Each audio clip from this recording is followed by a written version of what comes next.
So today I'll be demonstrating our project for computer networks, and this is the Battleship of Pi. So for task 1.1, we have implemented a new library called import threading, and this will basically keep track of two different players when they join the game and keep track of the current turns concurrently. Also, in Battleship of Pi, in order to append this, in order to use this function, we have created a new function called dev run 2 player game online, in which this function will run whenever we call this kind of Pi and server Pi. So let's give it a try. And we create two different terminals for testing it out. So for tier 1, the unique ID is not really important yet. Yep. So then we are able to communicate with one another and we can start to use placement. Yeah. So now we can try server and two clients successfully because two players join and the game starts normally. Now we can try the basic game flow. So for simplicity, we have initialized all ships into one size only, but in reality we will change it later when we submit our project. So now player 2 will put the ships.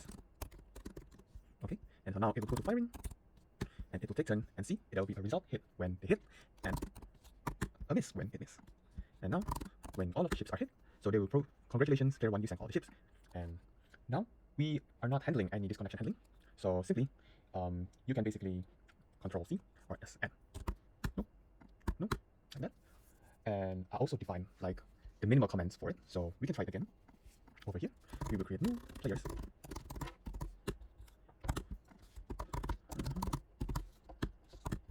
So we need to follow the format place A1H like this. If not, it will show error. See? So always remember the format. If not, they will show an error. And now this guy's turn. Sorry.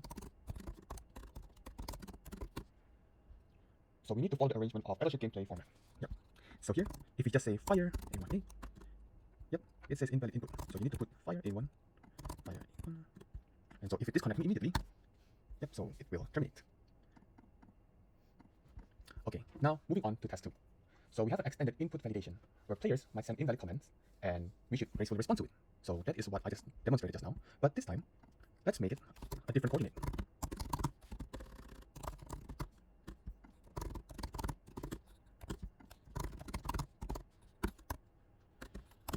Okay, so we're gonna say place A11H invalid input. That's what we want. Yep, so that's right. And also now, tier 2.2 supports multiple games. So let's just play this game till the end.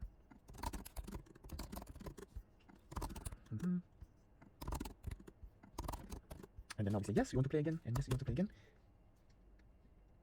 Okay, so now it works, and then it waits for 5 seconds for it to start the new game. We can also start a new game with the same players or with new connections without needing to restart the server. So here we can try again, and it works completely fine. So that is what we want. Okay, and now we're gonna move into the 30 seconds that we leave it for inactivity timeout. And so we can wait 30 seconds for it to switch basically players if there is no input.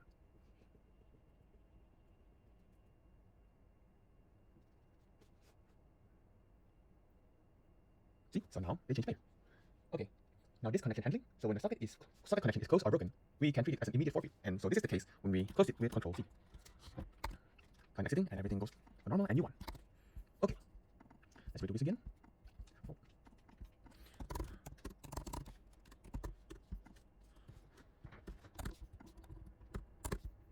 Okay, so now we're going to communicate with multiple clients.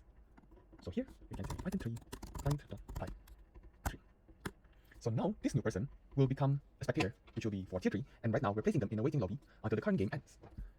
So now we can have multiple concurrent connections, and for tier 3 we have multiple concurrent connections, and my server can accept more than just 2 clients at once. So only 2 clients are active and 1 becomes spectator. So if you see over here, oops, that's the wrong coordinate. There's an update over here. So H as well.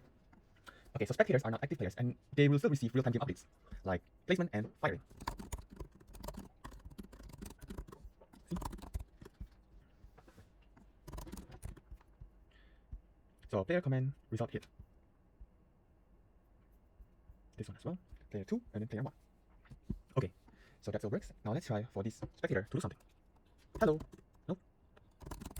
Nope. So it's still nothing. Okay, now reconnection support.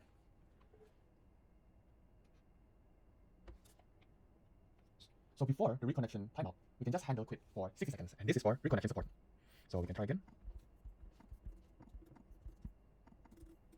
Here.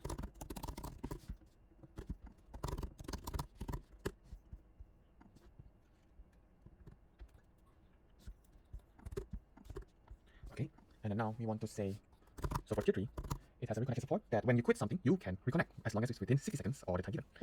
And this is being implemented, we implemented in the server, and it should maintain the game state during the reconnection window so they can continue from basically where they left off. So if you control C, then it will disconnect everything and treat yourself as immediate forfeit. So here, if you quit, and then you can basically reconnect again. Info reconnected, and you can basically start off from where you start. See, it works. But if you control C over here, you want to gain directly because it's like an immediate forfeit. This is the task that we designed. Now transition to the next match. When the game ends, the server should have a defined method, which is the lobby that we just created, so that the new players can come in and join from the spectator. So here, we call python3 server.py. Then we call client.py.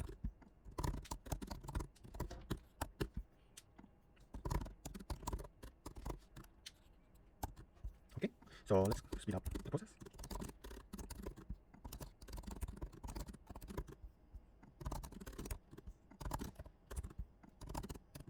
So here we say no, here we say no. So now player 3 is being promoted to the waiting lobby and it's gonna wait for a new match. So over here, we just have a new one, new terminal, and then we just put in a different number and it will connect. So it works. So now we're moving on to tier 4, advanced features. So the first one is a custom low-level protocol with checksum. So basically what happened is that we have a new file called protocol.py, which will be involved in the way how the TCP or our own custom transport packet works. So we have the sequence, p-type, payload type, sorry. And then for here we have different packet types like for text 0, command 1, grid 2, node 3, chat 4. And then now we have the checksum mismatch condition in protocol.receive packets. So over here, and all writes go through the protocol send packets here, and all reads use the protocol.receive packets, so the ones over here. Reconnectable file.read was added so the packet parser can read from a hot swappable wrapper just like a normal file. Yeah. So then what happened is by using this, we have explicit line delimiting supporting binary payloads, no sentinel new line, integrity verification, a sequence hook for future ACK or NAC or replay protection, zero impact on existing battleships rules or UI, and robust framing length type, in addition to data integrity checks and an extensible sequence hook for reliability features. So moving on to the second one, 4.2, an instant messaging channel. So here we can chat. Hi. So everyone will still get, and this one also, hi. And you still get. Okay, so now we have a new spectator. So now he said, hi, and it still works. So now we have basically a chatting message. So anyone could send from anytime directly, and any comment from this opponent is ignored and disabled regardless if it's a chat message too. So basically, it just prints out the messages. Okay, so now we're going to move on to 4.3 encryption layer. So first, what I've done over here before is that I installed in BNB, I installed a library called PyCryptoDome. So here, I will show you how to do it. So first, I will go to my BNB, and then here, since I already downloaded it, but that's alright, I will still show you how to do it. And also, I've showed like the instructions in readme.py, readme that I'll submit. And here, you can just follow the steps. So pip install PyCryptoDome, and since I already downloaded it, so basically it's implemented. And yeah, so whatever I've demonstrated before is using the encryption layer, which is this one. Okay, so then now I can show you again quickly. Yep, so it works. So it works. So here, I'm gonna chat. Hi, it works. Chat. Hello, it still works. So basically, 4.4 security flaws and mitigation. We add in-person session state, a last sequence field, and refuse any packets with sequence last sequence field. We don't have time to basically show you how this is being implemented in this protocol.py, but I will show you in the report. Now, that's 4.4 security flaws and mitigation. Due to the limitation, we weren't able to implement this into the source code file, but we can show you the findings that we found below. So in vulnerability analysis, we can do session hijacking or impersonation, and there will be replay attacks. So this attack, an attacker who captures an encrypted 5v5 frame can replay it at will. The server will unwittingly process it each time, making extra moves. And so here we have replay attack exploit before fix. The setup player A fires MP5, and client A sends an encrypted packet with sequence E equals to 0, type command, and payload fire equals to 5. Okay, and attack with adversary records of a single encrypted block, and reinjecting the server impacts because the server can only call proto.receive packets without checking it the sequence before it sees, and decrypts and applies 5v5 again. So mitigation server-side duplicate sequence filtering, we add in-person session state, a last sequence field, and refuse any packet with sequence lesser than equals to the last sequence. Okay, so this is the code that we're gonna add and remove. In the protocol.py mitigation demonstration, after applying the patch above, replaying the same record frame is now blocked, so this will be shown. So no second hit or miss is applied, the server refuses to process the duplicate command, thus closing the replay attack vector.